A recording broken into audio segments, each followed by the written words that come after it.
Il-Partit Laburista jħabbar proġett ta' riġenerazzjoni tal-Housing Estate magħrufa bħala tal-Erba' Mwieżeb f'San Pawl il-Baħar. Il-mexxej Laburista Joseph Muscat qal li tkun xi tkun il-maġġoranza fil-Kunsill Lokali ta' San Pawl il-Baħar u wara li l-proġett jitpoġġa l-konsultazzjoni pubblika, il-Partit Laburista lest li jgħin biex b'kollaborazzjoni bejn il-Gvern ċentrali, il-Kunsill Lokali u s-settur privat il-proġett jirnexxi. Dan huwa t-tieni minn sensiela ta' proġetti pilota li l-Partit Laburista preżenta sissa wara dak fil-Mosta għaliex il-familji li jgħixu fil-housing estates mhumiex tat-tieni klassi. Biex il-Gvern se jkun qed jieħu lura mingħand il-kumpanija Go biċċa art fil-qawra li kienet dejjem tiegħu se jkun qed jitrasferixxi lil din l-istess kumpanija mal-11 il-biċċa proprjetà b'valur fis-suq ta' kważi 14 miljun euro. Il-proprjetajiet in kwistjoni jinsabu f'Birkirkara, Ħażebbuġ, il-Mosta, in-Naxxar ta' Sliema, San Pawl il-Baħar, l-Imtarfa, Żurrieq, Witilgħajn u ż-Żejtun. Il-Go qalet li l-ftehim bejnha u bejn il-Gvern issa irid ikun approvat mill-Parlament. L-art fil-qawra hija kbira daqs kważi żewġ grounds tal-futbol. Id-Direttur Ġenerali tal-GRTU ikkonferma li waqt laqa fl-MCSD għajjar lill-luħud mill-ħaddiema prekarji f'pajjiżna bħala ġrieden huwa għajjar lill-January Workers Union li żvelat dan il-każ bħala faxxista u akkuża lil Tony Zarb li jrid ikeskes. Sur January Workers Union, Sur Tony Zarb, mhux nagħmilek l-ebda apoloġija jogħġbok it-tin interdett tiegħu li tin l-interdett ta' kapaċità l-oxem tidu twasluni, u għak tidu xewxu n-nies għal-violenza, komplu xewxuhom. B'reazzjoni għal dan fl-edizzjoni ta' One News filgħodu waqt il-breakfast show ta' One, Tony Zarb għalhekk. L-interdett mhux Tony Zarb ħajtu juru s-Sur Farrugia. L-interdett ħajturu dawk il-ħaddiema kollha li jaħdmu b'xogħol prekarju. L-Sur Farrugia għajjarhom ġriedem biex hekk irid jagħmel libella għal ħajjagħmel sissa du għamel xejn jagħmilulna. Vince Farrugia akkuża wkoll liċ-Chairman u lis-Segretarju Eżekuttiv tal-MCSD li babsu mal-minuti mingħajr ma qalulu.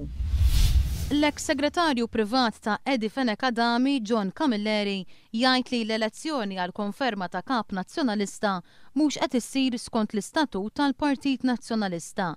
Dwar is-suppost elezzjoni li se ssir għada, John Camilleri għalhekk. Kelli dubji x'jista' jsir. L-istatut tal-Partit Nazzjonalista ma jipprovdix biex kap ta' partit li jkun għadu fil-kariga jerġa' jiġri elett. U għal dan meta kienet jiġi intervistat fil-programm Dossier li ma' intervisti ser jixxandru fil-programm ta' nhar it-tlieta. Jiżdiedu bi kważi 5% in-nisa bla xogħol.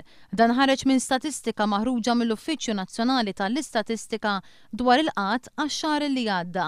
Meta mqabbel ma' Jannar 2011, f'Jannar ta' din is-sena l-ammont ta' nisa jirreġistraw għax-xogħol żdied b'4.9%. Dan fil-waqt li l-ammont ta' irġiel jirreġistraw f'Jannar li għadda naqas bi kważi 3%. L-istess statistika wriet li kien hemm tnaqqis marġinali fl-ammont ta' persuni qiegħda f'pajjiżna. Fil-fatt, il-qatt f'Jannar tal-2012 naqas bi 83 persuna biss meta mqabbel ma' Jannar tas-sena ta' qabel. Illum qed issir konferenza dinjija fit-Tunezija mtella mill-Lega Arbija dwar il-vjolenza mdemmija fis-Sirja. Il-konferenza mistennija tasal għal qbil fuq waqfien mill-ġlied fil-pajjiż. F'dawn l-aħħar sigħat is-Segretarju tal-Istat Amerikan Hillary Clinton qalet li tistenna li jintlaħaq qbil fuq l-aċċess għall-għajnuna umanitarja kif ukoll żieda fil-pressjoni fuq ir-reġim. Għal din il-konferenza dinjija qed jattendu 70 pajjiż differenti fosthom l-Istati Uniti, l-Ewropa u l-pajjiżi Arab. Iż-żewġ pajjiżi li mhumiex se jattendu għal din il-konferenza huma r-Russja u ċ-Ċina illi huma l-alleati ewlenin tas-Sirja.